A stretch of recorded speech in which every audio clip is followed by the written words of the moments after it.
My name is GrandDaddy Dray Ebony. I've been Ebony since 1983. I wasn't a ballroom Ebony. I really despised that ballroom scene. I didn't want to go, but because the House of Ebony had to be a bona fide money maker to be when I was a draft. So I would go make the money with the team and go about my business. Sometimes I was standing outside. I'm from Harlem in the Bronx. I was standing outside the ballroom and see them going in and out. Sometimes I go up there with them, but I would not.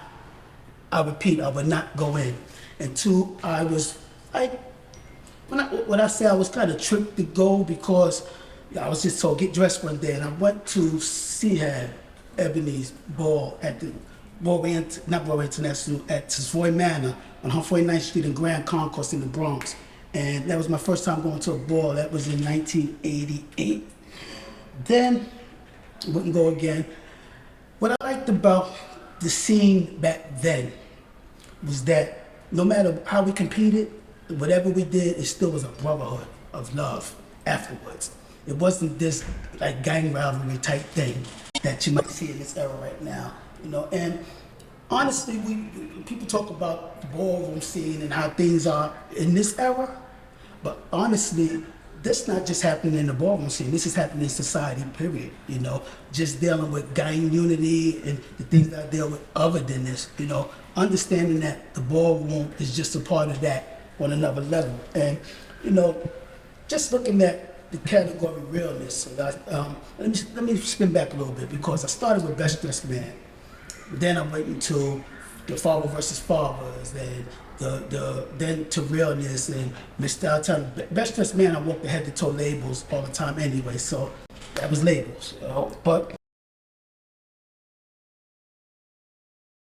realness to me is not just a look, it's a state of mind that exemplifies the truth. I coined that term in the early 2000s because I live by that. I look at realness on two different levels. Okay, we talk about realness. We talking about realness for the guys. That's why we're here today. But there's so many levels of realness. But I always felt like if a Bush Queen and drag didn't walk against a femme queen, unless it's open to all. If a Bush didn't walk against a trans man, unless it's open to all. I felt like a momentary realness, brother. When I say momentary realness, that do gay language, act, that way. You know what I'm saying? When they off the runway but look like a guy on the runway, then you got the guys that just didn't fit in because every day they carry themselves in a masculine way. They don't speak gay language or anything. So I then learned that realness still abroad made sense because you had people that was more on the feminine side that was real in here. You know, and I learned that from just being a part of a house, that people think realness was the category the house was known for. The house was known for real people, period. People that kept it real. You know, and to me, when I look at it, the evolution of realness right now depends on us. Why I say that is because this forum came upon us because when I came to speak for the white, red, and the black era, I asked why it seems like the masculine side of things is always ostracized, especially coming into mainstream society right now. And it's so ostracized, like imposed, you didn't see no fatherhood. And certain things you see, you don't see no fatherhood. So I opened my big mouth and now we sitting here, because I was asked to put this together. Yeah. And to me, let me explain something to you. If you look at society, we are divided and conquered as men of color. Okay, but we got the power. There's so much power in this room. If we just bond together and make some things happen. There's so many different hierarchies of people in this room and just in the community, period. But the brothers, not just in society, but in ballroom, really need to stand up and be accounted for together and look past the art of war. Being in different houses make us compete against each other automatically. But we got to get past that and stand up together with one another afterwards. Well, you're projecting from that moment. If somebody is naturally feminine and the category is realness, depending upon what type of realness you're asking for, you're getting up in front of the judges for that moment and you're competing, you're projecting. And if you're able to pull it off, good for you. I don't like it, but it is what it is. You know what I'm saying? I don't like it. It is what it is. I remember years ago, I walked the Realness, and then Eddie Ebony walked behind me, walking Realness, and I'm like to myself, I'm not going back out there and walk against this guy because I'm not friends with everybody. I don't, I don't talk to everybody like that. I'm not there, as they call, what do they call it, girlfriend, whatever they call it, this how it is.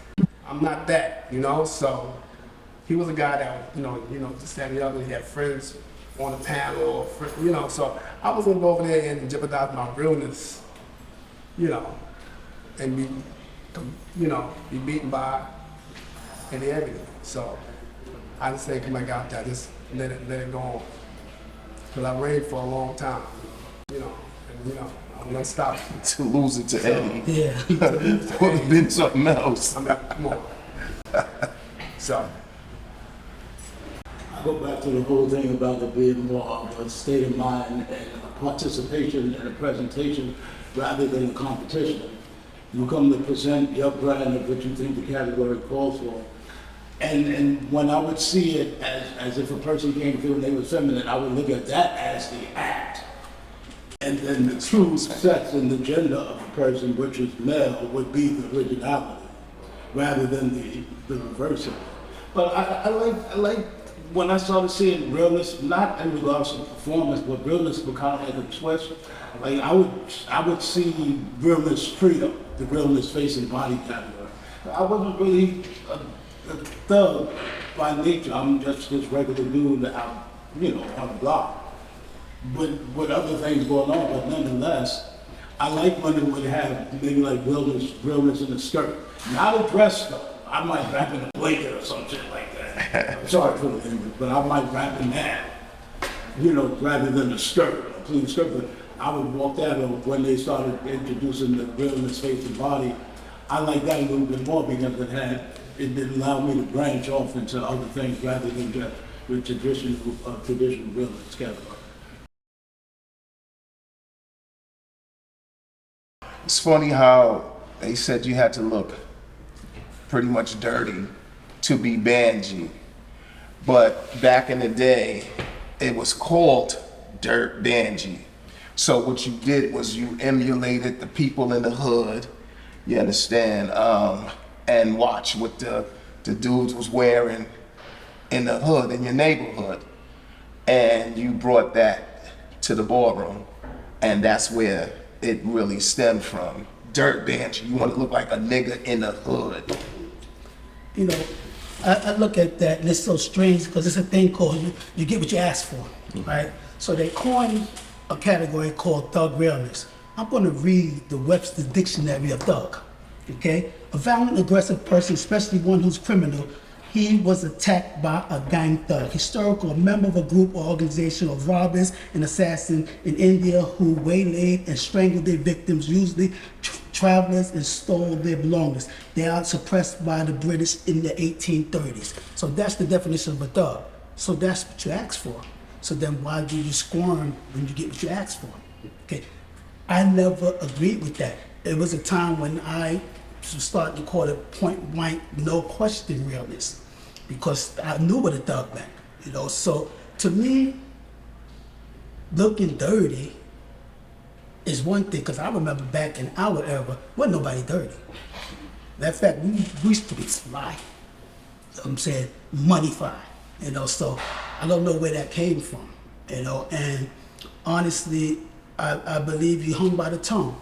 And when I say hung by the tongue, what you say, you hang yourself sometime, because I never understood a scene that asks for something but have a problem when they get it, and how do you ostracize what you look at and like, and everything in life got its balance, it's yin and yang. So if it's a feminine side, why don't y'all let the masculine side balance it and cultivate it? That's just, so it's like we talk about a household, right? if you look at it, it's a mother and father. It's a masculine and a feminine figure. Okay, nothing is unbalanced, and you know that goes with everybody having a status. It's always the low and the high, and that's a whole nother topic. You don't have to look dirty to walk with others. I know a lot of times some people, they walk, you know, with dirty t-shirts and this, that, and the other. I think you just can, I don't know. I'm just walking how I do every day. I walk to the street like this every day, around my family like this every day, in the ballroom like this every day. I mean, you should be clean. I mean, but some people don't have. So they come there with maybe dirty t-shirts or dirty clothes on, and I mean, that's all they can afford, you know what I mean? But I mean, walking realness is like, it's like every day for me. You know, it's like, I don't even know what to say. It's like being myself, being who I am, you know? But I don't think you should have to walk, you know, having dirty clothes on to be real, you know? I don't. Yeah. I don't think you have to look dirty to walk the category of realness. I mean, I came out looking up to him, and you never looked dirty, so. And once again, I like the fact that you was independent of Ebony, so it was dominating the category as a reference. So that was good. That's why, you know, encouraged me to stay Penda'vis throughout the whole thing. Misfired, but always Penda'vis. Right.